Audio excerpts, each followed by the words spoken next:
L'année dernière, à peu près à la même période, j'avais eu la chance de discuter avec Gabriel Schank de son premier album, du spectacle qui s'en venait, qui avait été annoncé, je pense, même pendant la pandémie.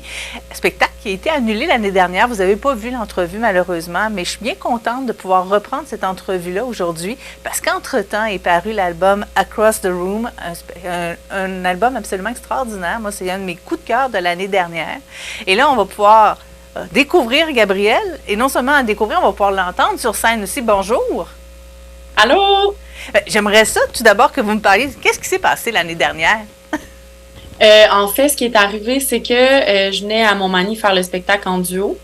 Puis mon guitariste est tombé malade. Puis c'était vraiment trop raccourci, disons, le délai pour qu'on puisse le faire remplacer, tout ça. Ce qui fait qu'on a finalement décidé de reporter le spectacle encore une fois. Cette année, à quoi on va avoir droit sur scène? Ben là, j'imagine, c'est ça, l'avantage du délai du spectacle, c'est que là, je viens présenter mon album qui va bientôt avoir 1 an, mais l'album des nouvelles chansons. Alors, je viens avec mon groupe, on sera avec le band complet, puis c'est ça, vraiment la présentation de toutes les chansons du nouvel album, avec des chansons du premier album aussi. Mais c'est ça, c'est vraiment comme le spectacle dans la tournée là, de cet album-là qui s'intitule Across the Room. Donc, depuis 1 an déjà, ou à peu près, vous êtes en tournée, entre autres, avec cet album-là, mais vous faites des premières parties un peu partout aussi, là. Ouais, oui, exact. Je me suis promenée au Québec, puis dans le Canada anglais aussi. J'ai ouvert pour les Bar Brothers, Charlie Winston, Dan Mangan, récemment Half Moon Run à Montréal. Ouais, alors au travers les spectacles de l'album, j'ai aussi fait beaucoup de spectacles en première partie d'autres artistes que j'admire énormément. Ça a été vraiment, vraiment très, très, très plaisant. Qu'est-ce que c'est pour vous de faire des premières parties? Est-ce que c'est enrichissant de travailler avec d'autres artistes comme ça?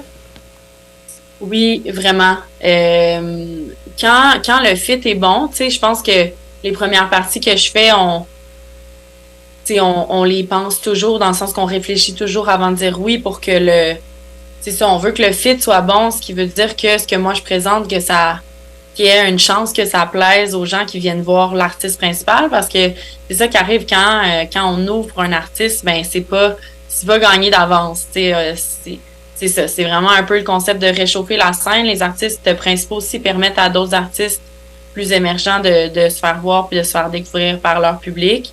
Puis c'est ça, j'ai eu la chance de vraiment bien fitter en fait avec les artistes pour qui j'ai ouvert, tant sur le plan musical, dans le contexte du spectacle, mais aussi sur le plan, disons, artistique et personnel, avec tout ce qui entourait les shows, parce que le moment sur scène, c'est comme un 25% probablement de ce qui se passe. En tournée, le reste du temps, c'est souvent en soundcheck entre les spectacles, dans la vanne, etc.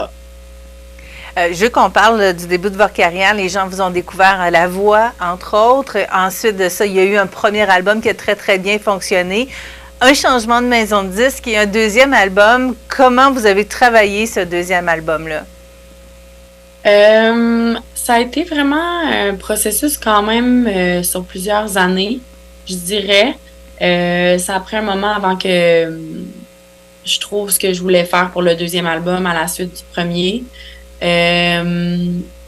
C'est ça, je pense que j'ai vraiment fait un principe de retourner chez moi à la pandémie, mais ça a donné cet espace-là aussi, puis ce silence-là, puis le fait que la création, c'était pas mal la principale chose que j'avais à faire, vu qu'il n'y avait pas de show et tout ça pendant cette période-là.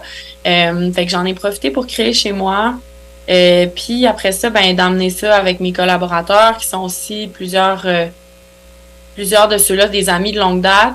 Ce qui fait que c'est un processus très proche de la maison, si on peut dire ça comme ça, de la maison physique, mais aussi comme intérieure.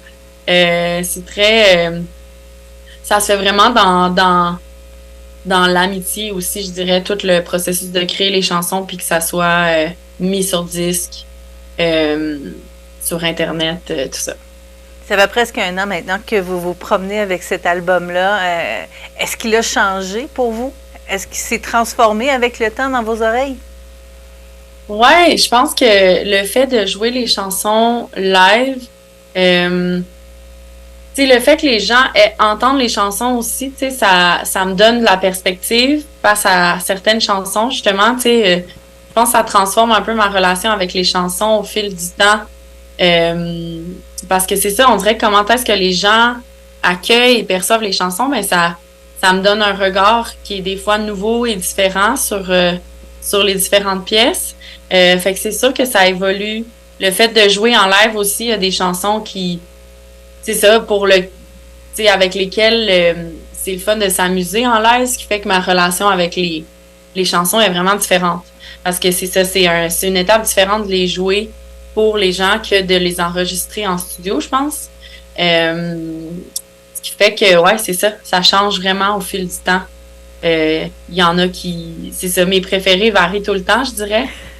Mais avec aussi le regard du public, ça donne vraiment, c'est ça, ça donne, il y a des gens qui prennent vraiment les chansons à cœur, puis moi, ça me donne un regard différent aussi face à ces chansons-là.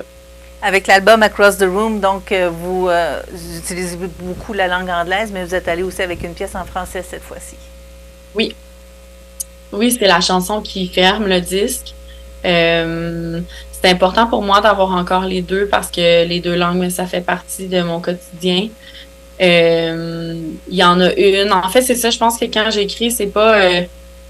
je quantifie pas vraiment ça. Ça vient comme ça vient, disons, l'anglais ou le français. Ça a donné comme ça. Il y en a une sur le disque, mais c'est la dernière, puis je l'aime beaucoup.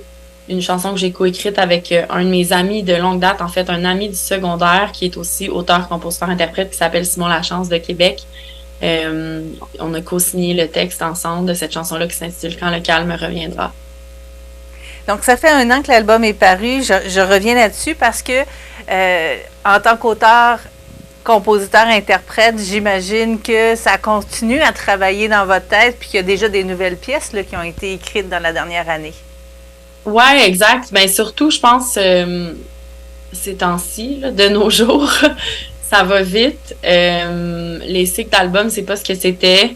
Je pense que moi, je suis en adaptation, tout ça en ce moment, mais il va certainement y avoir de la musique, de la nouvelle musique bientôt. Je pense que le temps c'est ça, la durée de vie d'un album complet est vraiment différente de ce que c'était. Ce qui fait que là, ben, je suis en mode de vraiment faire chanson par chanson, ce que j'aime beaucoup aussi parce que c'est cette approche-là que j'ai naturellement quand j'écris un disque. Tu sais, chaque chanson pour moi a vraiment son univers puis son attention spéciale. Ce qui fait que là, dans le principe de single qu'on voit plus maintenant, ben, ça donne ce côté-là de complète attention à une chanson, disons, tu sais, parce que on en met, mettons, 4 en lumière avant la sortie d'un disque, mais après ça, ben, les autres vivent à travers l'album. Tandis que là, c'est comme l'opportunité de vraiment faire vivre chacune des chansons comme une entité entière. Ce qui fait que je suis excitée d'explorer ça. Est-ce que votre univers musical a beaucoup changé? Bonne question.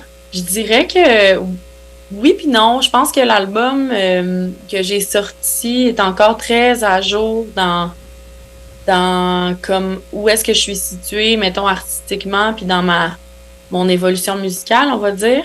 Mais c'est sûr qu'il y a toujours des petites idées qui se trament, des choses que je veux essayer. Je réinvente rien, mettons, mais il y a des sonorités qui m'inspirent, qui sont différentes que de ce qu'il y a sur l'album maintenant. Fait que ça devrait se refléter dans les chansons à venir. Alors, une chose est sûre, il faut aller découvrir l'univers musical de Gabrielle Chong, si ce n'est déjà fait. Elle sera de passage vendredi, le 19 janvier, à la salle Promutuelle, une salle intime qui permet justement une écoute parfaite de ce genre de chansons. Merci beaucoup d'avoir été avec nous. Merci. À bientôt. À bientôt.